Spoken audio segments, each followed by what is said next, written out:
यसो ख्रिस्टको नाउँमा जय मसीह भन्दछु। कति कति प्राविधिक कुराहरू कति अलिकति गडबड भएकोमा क्षमा चाहन्छु। आज हामी यस ठाउँमा छौं। देशमा विभिन्न परिस्थिति फरक हुँदा हुँदै पनि परमेश्वरले हामीलाई एकदम फरक ठाउँमा राख्नु भएको छ। संसारमा कहीँ पनि निश्चितता छैन, सबै ठाउँमा अनिश्चितता छ। हामी आज शनिबार बिहान यति बेला सामान्यतया भएको भए मण्डलीमा संगति हुने समय हो। हाम्रा परिस्थितिहरू फरक हुँदा हुँदै पनि परमेश्वरले हामीलाई ठिक ठाउँमा राख्नु भएको छ। हामीले उहाँ को हुनुहुन्छ भनेर अनुभव गरिरहेका छौं। लगभग 6 महिना भइसक्यो हामी यसरी नै संगति गरिरहेका छौं, जसले गर्दा हामी परमेश्वरको नजिक जाने अर्को एउटा मौका पाएका छौं। जयजना तपाईहरुले अघिल्ला भिडियोहरू हेर्नुभयो, मलाई धेरै उत्साह दिनुभयो। तपाईले मेरो निम्ति प्रार्थना गरिदिनु भयो। मण्डली परिवार अनि सबैजनालाई म विशेष धन्यवाद दिन चाहन्छु। परम प्रभु परमेश्वरले हामीलाई उत्साह दिनुभएको छ। मैले हिजो साँझ नेपालको सबैभन्दा धनी मानिस एउटा सानो भिडियो हेर्दै थिएँ। उहाँ चाहिँ कोरोना लागिसकेपछि उहाँ चाहिँ विजय हुनुभयो अनि उहाँले भन्नुभएको थियो एउटा वाक्य। त्यो कुरा के भने, मलाई कहाँनिर कोरोना लाग्यो थाहै भएन। अनि त्यो शब्द म घरिघरि दोहोऱ्याएर सुनिराखेँ। वास्तवमा उहाँ त एकदम धनी मानिस। उहाँ वास्तवमा एक किसिमले हेर्ने भने उहाँ हाम्रो आँखाले हेर्ने भने ठुलो मानिस। तर कहाँनिर लाग्यो उहाँलाई पनि थाहा भएन अरे। सुरक्षा उहाँको थियो, सबै कुरा थियो, तर पनि उहाँले विजय प्राप्त गरे भनेर भन्नुभयो। अनि हामीलाई पनि एउटा उत्साहको कुरा भयो, किनभने उहाँको निम्ति हामीले पनि प्रार्थना गरेका थियौँ अनि परमेश्वरले उहाँलाई निको पार्नुभयो। हामी विश्वासी, परमेश्वरको वचनलाई अनुभव गर्ने मानिस, यो यी दिनहरूमा विभिन्न किसिमले हामीले उत्साह पाइराखेका छौँ। अनि केही कुरा भयो भने मानिसहरूले हामीलाई दोष लगाइहाल्छन्। केही भयो भने यो यस्तो। म धेरै आजकल यो युट्युबमा केमा धेरै म हेर्दिनँ आजकल, किनभने कोही सानो कुरा केही भयो भने दोष लगाइहाल्छन्। मान्छेले दोष लगाइराखेका छन् अनि मलाई हाँसो लाग्छ, किनभने एकजना मानिसले गल्ती गर्यो भन्दैमा सिङ्गो सबै मानिसलाई दोष लगाउनु मिल्दैन नि। हो, मैले गल्ती गरेँ भने सिङ्गो मेरो जातलाई, मेरो धर्मलाई दोष लगाउन मिल्दैन। यो त मान्छेको अज्ञानता हो। मान्छेलाई अज्ञानताले पक्रिराखेको हुन्छ, मान्छेलाई अज्ञानताले समातिराखेको हुन्छ। हामी विश्वासी भइसकेपछि यो समाजमा बस्दाखेरि हाम्रो एउटा जिम्मेवारी छ। धेरै वर्ष पहिला एकजना संसारको ठुलो सामाजिक काम गर्ने व्यक्ति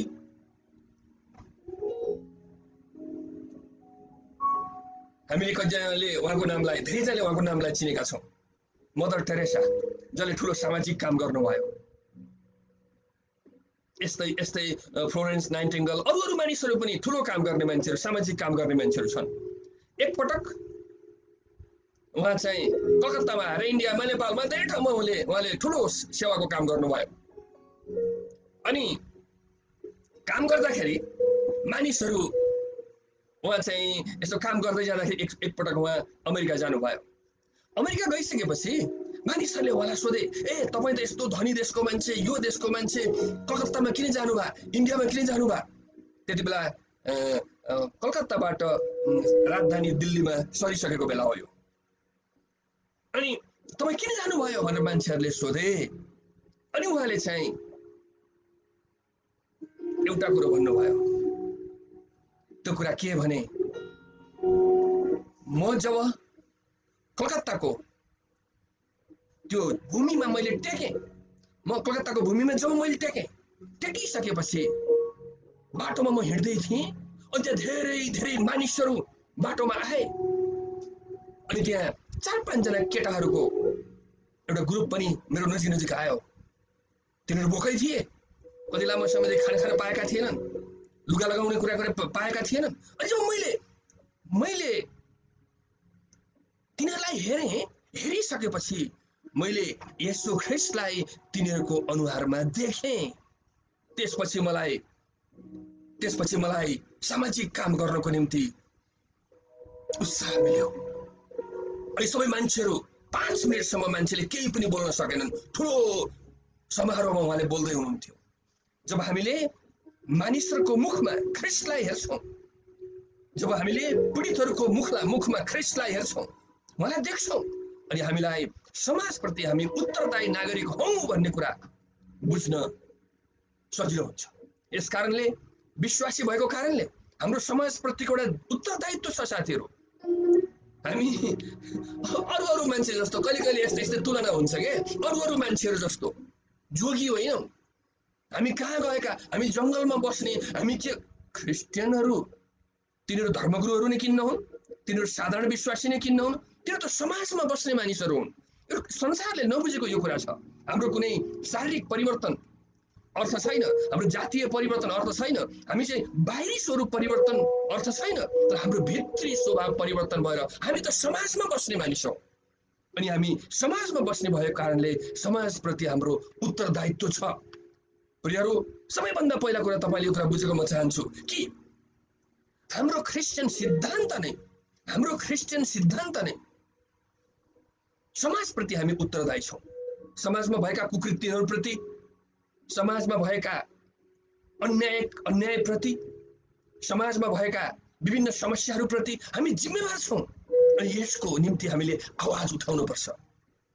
हुन त आजकल के अभियन्ता, के अधिकार भन्ने मैले धेरै सुन्छु।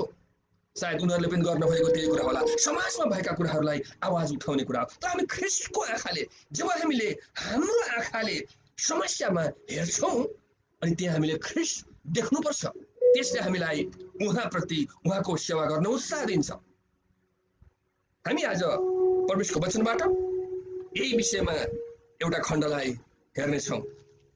तपाईहरु म सँगसँगै मत्तीको पुस्तक 25 अध्याय खोल्नुहोस्, जहाँबाट हामी आज समाजप्रति हाम्रो उत्तरदायित्व के छ, हामी यो विषयमा सिक्नेछौँ। 25 अध्यायको 35 पद मैले पढ्दैछु। 25 अध्यायको 35 पद। किनभने म भोकाएको थिएँ, तिमीहरूले मलाई खान दियौ, म तिर्खाएको थिएँ, तिमीहरूले मलाई पिउन दियौ, म परदेशी थिएँ, तिमीहरूले मलाई आश्रय दियौ, नाङ्गै थिएँ, तिमीहरूले मलाई वस्त्र लगाइदियौ, बिरामी थिएँ, तिमीहरू मलाई हेर्न आयौ, झ्यालखानामा थिएँ, तिमीहरू म कहाँ आयौ। आमेन। यहाँ चाहिँ यो दृष्टान्तलाई अन्त्यका दिनको विषयमा कुराकानी गर्दै तस यहाँ आउँदाखेरि एउटा ख्रिस्टियनहरूको ठुलो सिद्धान्त, संसारभरि ख्रिस्टियनहरूको प्राय जहाँ छन् उनीहरू प्राय सामाजिक काममा इन्भल्भ भएको हामी देख्छौँ।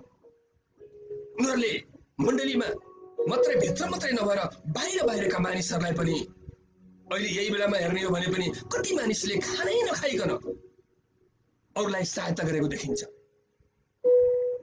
यहाँ त मान्छेले के गर्दाखेरि के गरिस्, के गर्यो रे, के गर्यो, धेरै कुराहरू छन्। म यतातिर जान चाहेको छैन। तपाईँ र मेरो समाजमा हामी जहाँ छौँ भने हाम्रो समाजप्रति उत्तरदायित्व छ। त्यो भनेको के भने, जस्तो यहाँ हेर्नुहोस् त, हामी परदेशी, म परदेशी थिएँ, तिमीहरूलाई अब खान दियौ, तिमीहरूले मलाई आश्रय दियौ, म नाङ्गै थिएँ, तिमीहरूले मलाई लुगा वस्त्र लगाइदियौ, यो सर्व तलबाट झ्यालखानामा थिएँ, तिमीहरूले मलाई छुटकारा दियौ। यो कुरा ख्रिस्टियनहरूको सिद्धान्त हो। हामी सिद्धान्तमा मात्र विश्वास गर्दैनौँ, हामी यसलाई व्यवहारमा ल्याउँछौँ।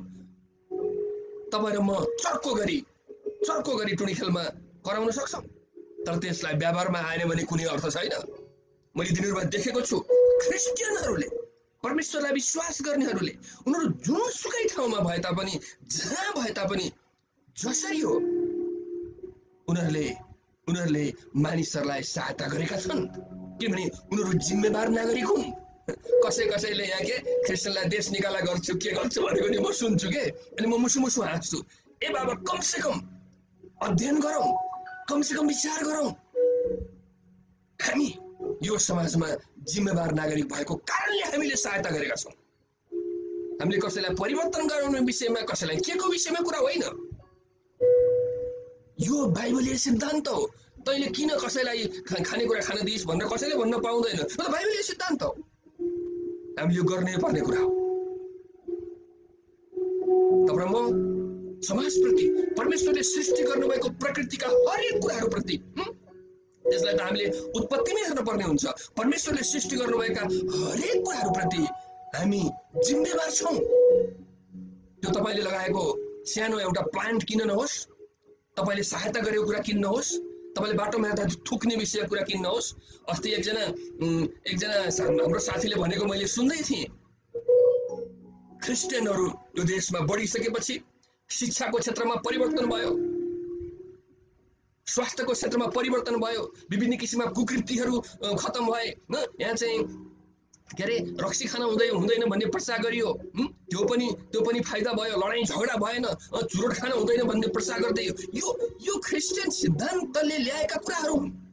अनि मलाई त्यो कुरा उहाँले भनेको सुन्दाखेरि त्यो कुरा मलाई मन पर्यो कि समाजमा भएका हरेक कुकृतिहरूको विरुद्धमा तपाईँले मैले प्रार्थना गर्नुपर्छ, तपाईँले कुरा सोच्नुपर्छ। किन तपाईँ म जिम्मेवार मानिस हौँ। खान नपाएकालाई खान दिनु, जेल खालमा भएकालाई, जेलभित्र भएका मान्छेहरूलाई चाहिँ हामीले चाहिँ बाहिर निकाल्नु, भोकाहरूलाई खाना खान दिनु, नाङ्गाहरूलाई लुगा लगाउनु, त्यो क्रिस्चियन सिद्धान्त हो। यस कारणले मेरो विश्वासको सिद्धान्तलाई कसैले पनि कुनै किसिमका, म अरूको विश्वासको सिद्धान्त कुरा गरेको छैन। मेरो विश्वासको सिद्धान्त आज तपाईँ र मैले विचार गर्नुपर्छ। र हामी छिट्टो हितोपदेशको पुस्तकमा यहाँलाई लैजान चाहन्छु। तपाईहरु म सँगसँगै हितोपदेशको पुस्तकमा आउनुस्। मैले हितोपदेशको पुस्तक 31 अध्याय यहाँको बीचमा राख्न चाहेको छु। हितोपदेशको पुस्तक 31 अध्यायको 8 र 9 पद म पढ्छु। सबै विश्वासीहरू जसले सुन्नु भएको छ तपाईले यो कुरा याद गर्नुस्। संसारमा मानव अधिकारवादी भन्ने कहाँबाट सुरु भयो? त्यसलाई बाइबलमा हेर्न पर्ने छ। यो कुरा बाइबलले हामीलाई उत्साह दिएको छ। हितोपदेशको पुस्तक 31 अध्यायको 8 पद, जहाँबाट म आज यो परमेश्वरको वचन यहाँको बीचमा साँच्चीकै हृदयको भित्रपट्टि गडोस् भन्ने म चाहन्छु। आज तपाईले मैले गरेको कुरा के बाइबल अनुसार छ? तपाईले मैले गरिबहरुलाई खुवाएको कुरा के बाइबल अनुसार छ? के तपाईले मैले गरिबहरुलाई लुगा बाँडेको कुरा बाइबल अनुसार छ? के हामीले मानिसहरूले गल्ती काम नगर भनेर भनेको कुरा के बाइबल अनुसार छ? त्यो कुरा आज हामीलाई बाइबलले के भन्छ त्यो कुरा याद गर्नेछौँ। यहाँ चाहिँ भनेको छ सत्यताको पक्षमा बोल, जस्तो सुकै मानिस किन नहोस्। म तपाईलाई उत्साह दिन्छु। मानिसहरूले भोलि बिहान तपाईलाई यस्तो गर, यो कुराकानी गर, यो गर, यति पैसा दिन्छु अनि यति के गर्छु अनि यसो गर्छु भन्यो भने जहिले पनि क्रिस्चियनहरू सत्यताको पक्षमा बोल्नुस्। यो संसारमा तपाई एक्लै भए तापनि, धेरै पटक मैले मण्डलीमा यो कुरा भनेको छु, यो संसारमा तपाई एक्लै भए पनि तपाई सत्यको पक्षमा हुनुहुन्छ भने तपाई बहुमतमा हुनुहुन्छ। यसकारणले सत्यको पक्षमा हामी बोल्न सिक्नुपर्छ। जो आफ्नो पक्षमा बोल्न सक्दैनन् त्यस्ताको अधिकारको निम्ति जो कंगाल छन्, म 9 पद पढ्छु। आवाज उठा र न्यायसँग फैसला गर, गरीब र दिनहीनको अधिकारको रक्षा गर। तपाईँ म we are voice of voiceless। तपाईँ र म बोल्न नसक्नेहरूको आवाज हो। तपाईँ र म खाना खान नपाउनेको निम्ति भोजन हो। तपाईँ र म अन्यायमा परेका मानिसको निम्ति हामी न्याय हौ। आज हाम्रो देशको सरकारले कुरा बुझेको भए सायद उहाँले कोसिस गरिरहनु भएको छ। हाम्रो देशको न्यायालयले यो कुरा बुझेको भए त्यसैको निम्ति उहाँ कोसिस गरिरहनु भएको छ। उहाँले जे गर्नु भएको छ राम्रै गर्नु भएको छ। तर मैले न्याय गर्दा, मैले मानिसहरूलाई सहायता गर्दा, म बाटोमा हिँड्दा मैले कुरा याद गर्नुपर्छ, म बोल्न नसक्नेको आवाज हो, म बोल्न नसक्नेको आवाज हो, म पीडितहरूको आवाज हो, म टुरा टुरीहरूको आवाज हो जसले बोल्न जान्दैन। अस्ति पश्चिममा एउटा केस पर्यो, कहिले तपाईँले सुन्नुभयो? के कुराकानी निक्ल्यो। एउटा सानो बच्चा, 11-12 दिनको एउटा बच्चा आमाले सँगै लिएकी छन्, अनि उसको बाउ को भन्ने कुरा चाहिँ मलाई अहिले थाहा छैन, के फिक्स भएको थिएन के भएको थियो।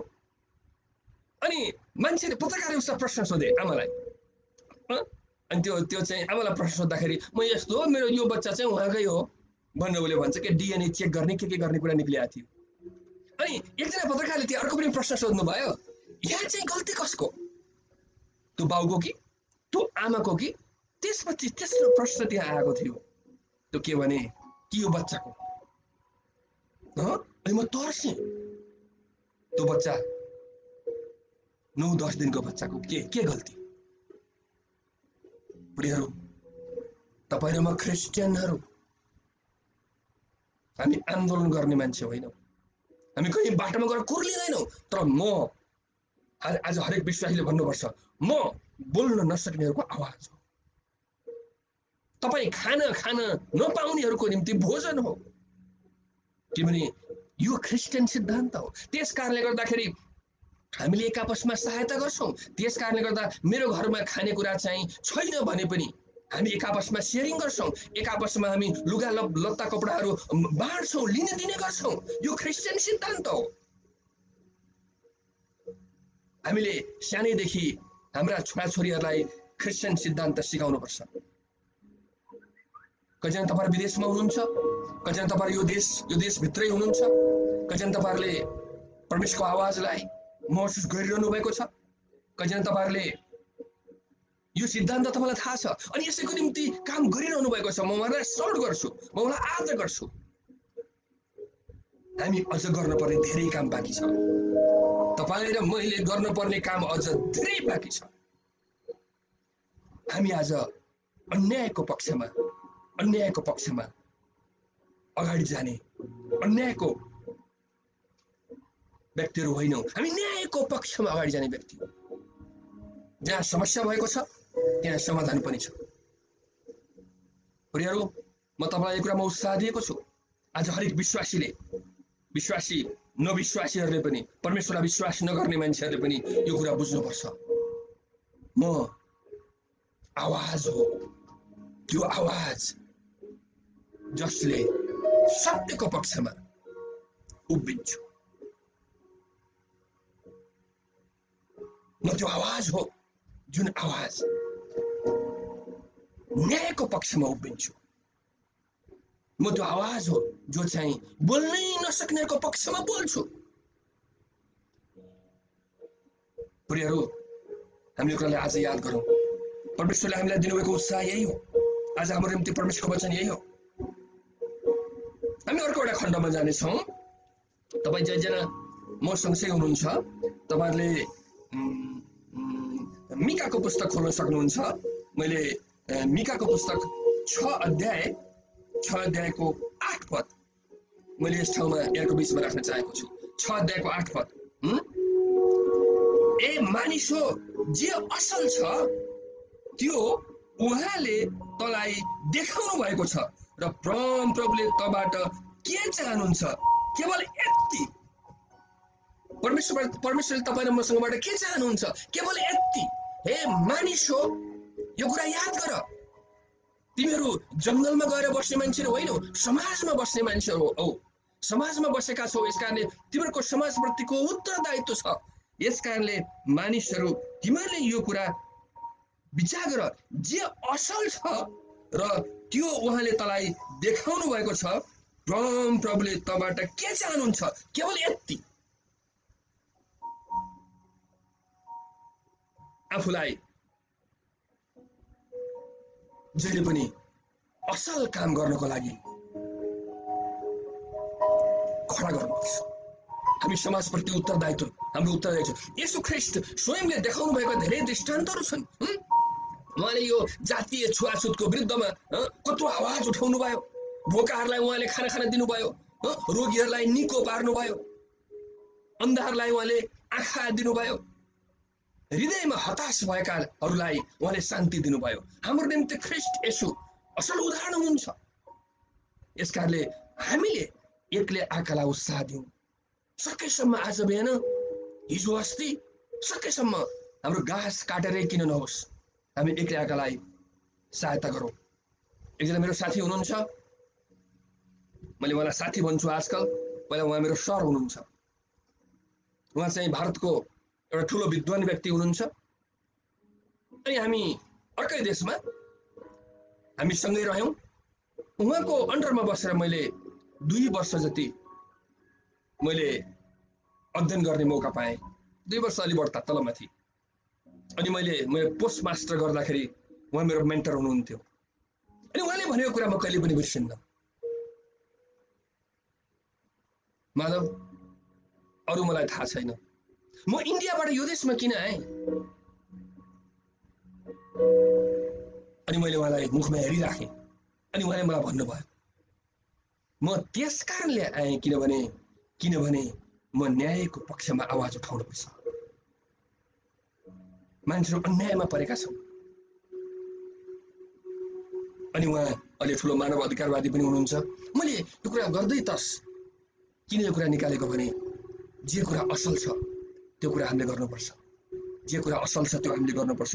यो खण्डमा तिमीहरूले काम केवल यति ठिकसित काम गर्नु र कृपालाई प्रेम गर्नु र तेरा परमेश्वरसित विनम्र भएर हिँड्नु।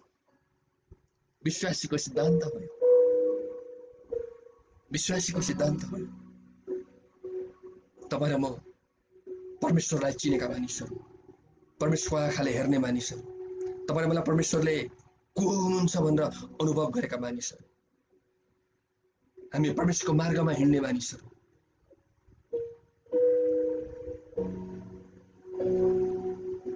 परमेश्वरको कृपा अनुभव गरेका, परमेश्वरको कृपालाई चाहेका मान्छे, परमेश्वरको कृपा हाम्रो बिचमा छ भनेर अनुभव गरेका मानिसहरूले यो कुरा याद गरौँ। आज तपाईँ मैले यो कुरा याद गरौँ। उहाँ भन्नुहुन्छ, म तिमीहरूसँग सधैँ हुनेछु। तिमीहरूले यो कुरालाई याद राख। मैले जे काम गरेँ तिमीहरूले त्यही काम गर। पावलले त्यही कुरा भन्छन्, तिमीहरूसँग ख्रीष्टको मन होस्। तिमीहरूसँग ख्रीष्टको, हामीसँग ख्रीष्टको मन छ भने हामीसँग के छ? कसरी हामीसँग ख्रीष्टको मन हुन सक्छ? येशू ख्रीष्टले जे कुरा भन्नुभयो, जे गर्नुभयो, त्यो गर्नु भनेको ख्रीष्टको मन हामीसँग हुनु हो। येशूले बालकहरूलाई, नानीहरूलाई के गर्नुभयो? येशूले त्यति बेलाको सामाजिक कुरीतिलाई के गर्नुभयो? येशूले कसरी शिक्षा दिनुभयो? येशूले कसरी क्षमा दिनुभयो? येशूले कसरी व्यवहारमा ल्याउनु भयो? हरेक कुरा येशूले कसरी मानिसहरूका समस्यालाई समाधान गर्नुभयो? आज यस पृथ्वीमा छँदाखेरि क्रिस्चियनहरूसँग तपाईँ र मसँग त्यही मन हुनुपर्छ। त्यही मन हुनुपर्छ। मैले कुनै अनौठो सिद्धान्त बोलिराखेको छैन यस ठाउँमा। तिमीहरूसँग ख्रीष्टको मन छ। तिमीहरूसँग त ख्रीष्टको मन छ। आज जहाँ यो आवाज सुन्दै हुनुहुन्छ, हरेकलाई परमेश्वरले यही कुरा भन्दै हुनुहुन्छ, तिमीहरूसँग त ख्रीष्टको मन छ।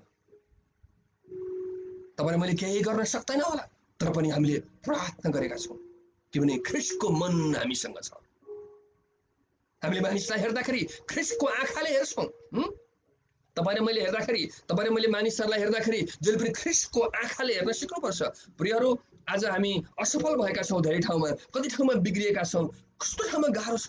तर पनि म देख्छु के हरेक विश्वासीको मनमा, त्यो मान्छे विश्वासी हुनभन्दा अगाडि पनि मैले चिन्छु र विश्वासी भएपछि पनि चिनेको छु, धेरै अन्तर छ। धेरै अन्तर छ। अब उसले घाँस काटेर भए पनि अरूलाई सहायता गरेको छ, किनभने यो बाइबलीय सिद्धान्त हो। एकजना मेरो साथीले मलाई जहिले पनि एउटा उत्साह दिनुहुन्छ। उहाँ भन्नुहुन्छ, 1 महिनामा मैले 60 पटक कफी पिउँछु। अनि मैले आजकल मैले 60 पटक कफी नपिएर 30 पटक पिउँछु। दिनमा एकचोटि पिउँछु। अनि 30 पटक के गर्नुहुन्छ भनेर मैले भने, अनि यो 30 पटकको कफी पिउने पैसा जम्मा गरेर अफ्रिकामा, कम्बोडियामा, क्षमा गर्नुहोस्, कम्बोडियामा सहायता गर्छु भनेर भन्नुभयो। अनि मैले भने त्यो मन तपाईलाई ख्रीष्टले दिनुभएको, त्यो मन तपाईलाई ख्रीष्टले दिनुभएको। हाम्रो घरमा कति सामानहरू होलान्, कति खानेकुराहरू होलान्, कति लाउने लुगाहरू होलान्, आर्थिक कुराहरू होलान्। हामीले नजिक भएको साथीहरूलाई सहायता गर्नुपर्छ। त्यो ख्रीष्टको मन हो प्रियहरू, त्यो ख्रीष्टको मन हो। के तपाईसँग ख्रीष्टको मन छ? हामी यो समाजमा बसेपछि के तपाईले आज एउटा बालक अथवा बालिका जसको चाहिँ एउटा नानी बाबु जसको बुवा आमाहरू छैनन्, अथवा भएर पनि उनीहरू के छन्, नभए जस्ता छन्, ती बिरामीहरू छन्, ती बाटोमा हिँड्ने मानिसहरू छन्, कि उनीहरूको आवाज, उनीहरूको भोजन तपाईँ हुनुभएको छ? कि हामी फाल्ने यस्ता गर्यो मैले अघिल्लो पटक भन्दै थिएँ, जब तपाईँ काम गर्नुहुन्छ मानिसहरूले तपाईँको विरोध गर्छन्। त्यसो भन्दा काम नगरौँ क्या हो भन्ने मान्छे पनि छन् कतिजना। जब तपाईँले के नयाँ काम सुरु गर्नुहुन्छ, कसैलाई दिनुहुन्छ, यसले मलाई किन दियो भन्ने कुरा पनि निस्किन्छ। यहाँ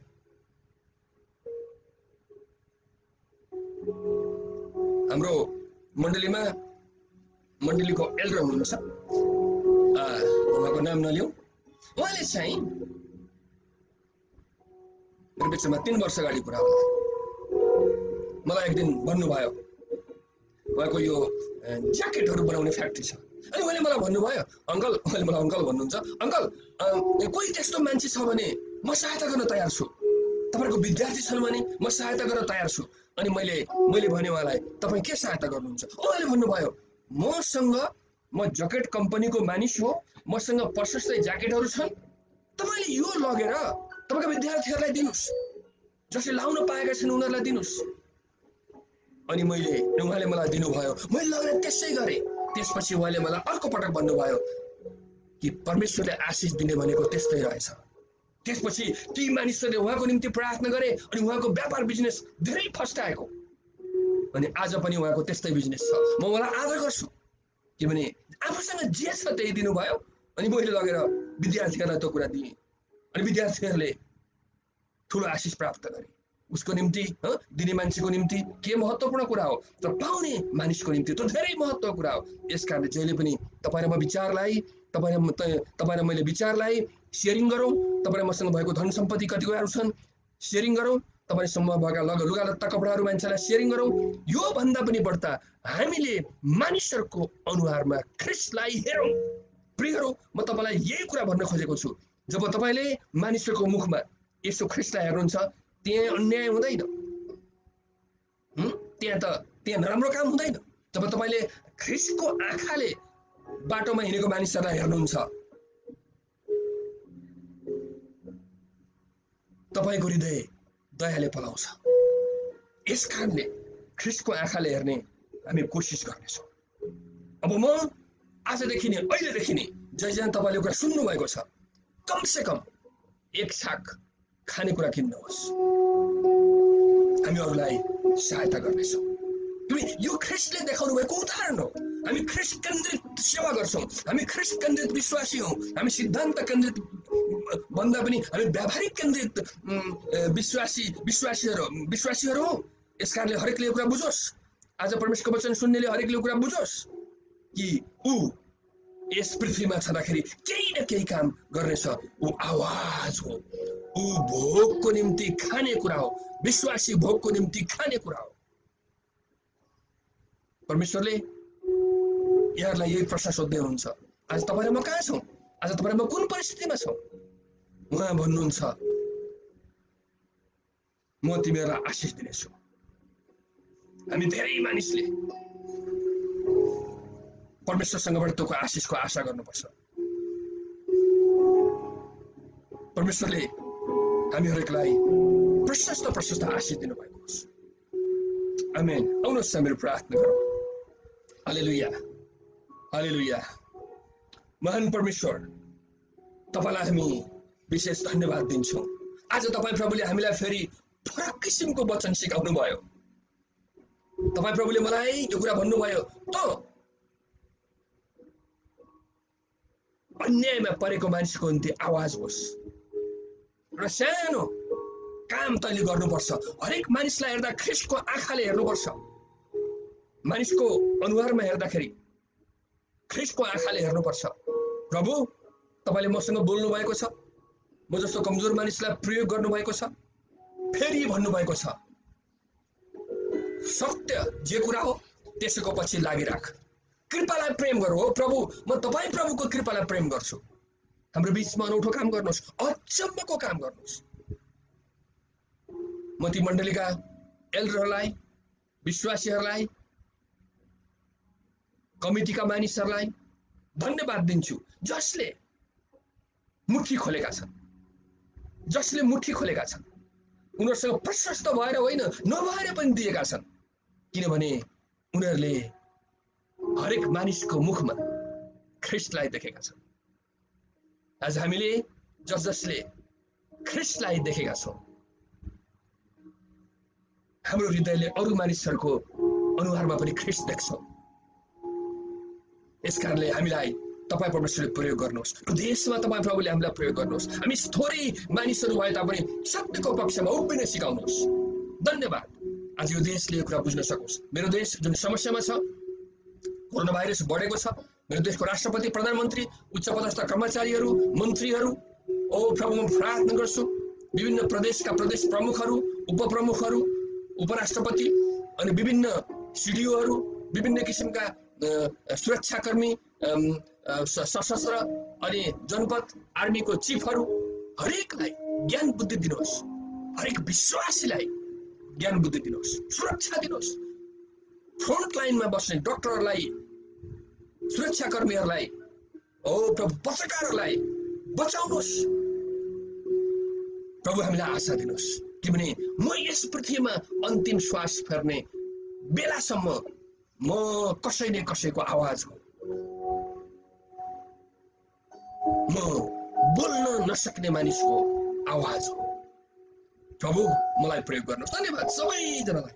तपाईँ प्रभुले आशीर्वाद दिनुहोस्, लिनुहोस् हाम्रो जीवन। धन्यवाद प्रार्थना सबै कुरो माग्छौँ हामीलाई प्रेम गर्नुहुने प्रभु येशूको नाममा। आमेन, आमेन। सबैजनालाई जय मसीह।